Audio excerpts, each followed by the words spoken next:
The center of the village is always busy.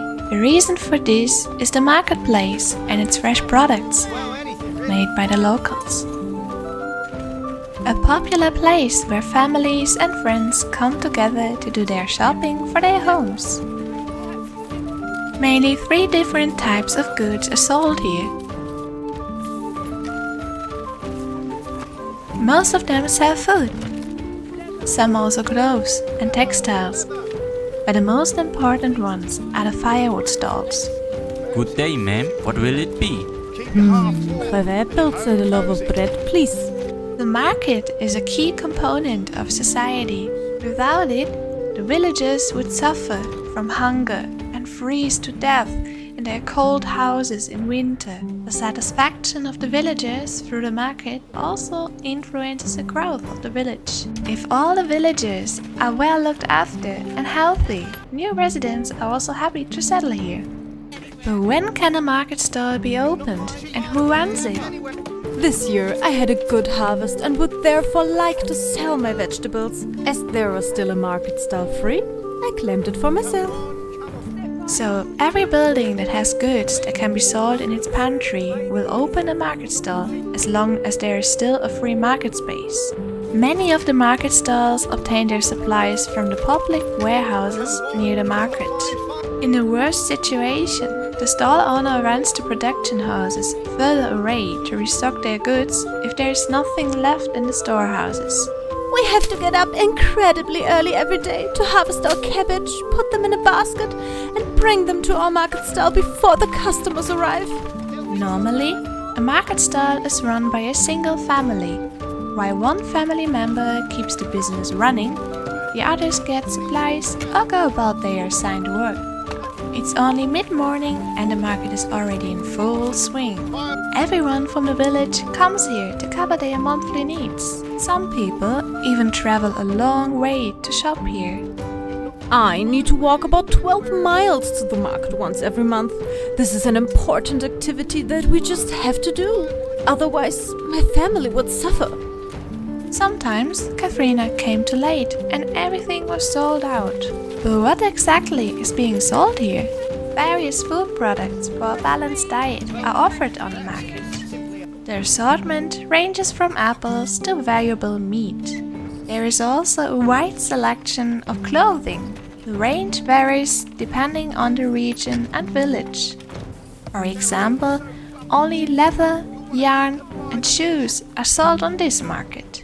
A specialty of this village is charcoal, which is sold at the market for a reasonable price. Very efficient for keeping houses warm in winter or for protection facilities such as smelters.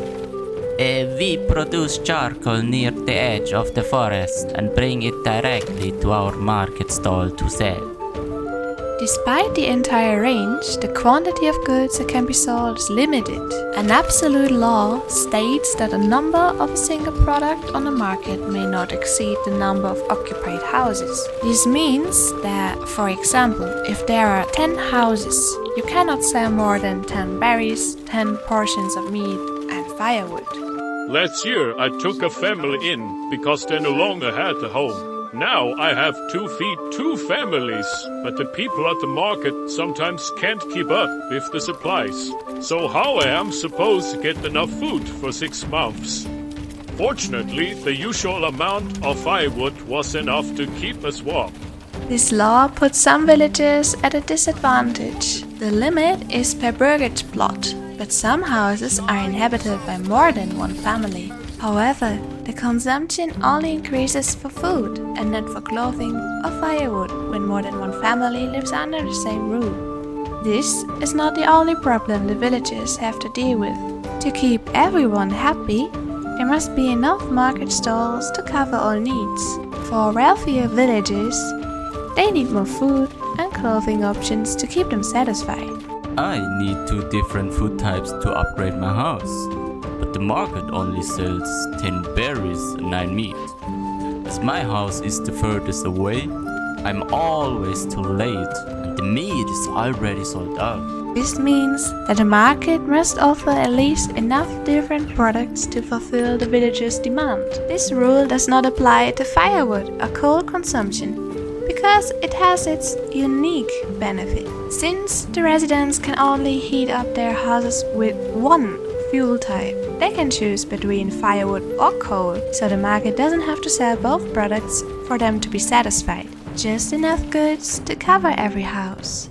If the goal is not achieved, the approval could decrease and no new residents will be added. However, many markets fail not because they lack space, but because they are not efficient. If the stall owners have to travel a long distance to refill their stall, then the stock cannot keep up with consumption in the village.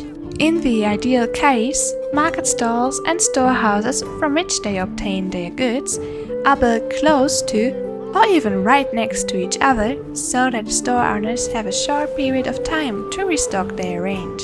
It is also recommended to build the market stalls as centered as possible, so that no villagers neglect their work because of the long travel time to the market. If everything is taken into account and satisfaction is met, the village can flourish and no one has to starve or freeze.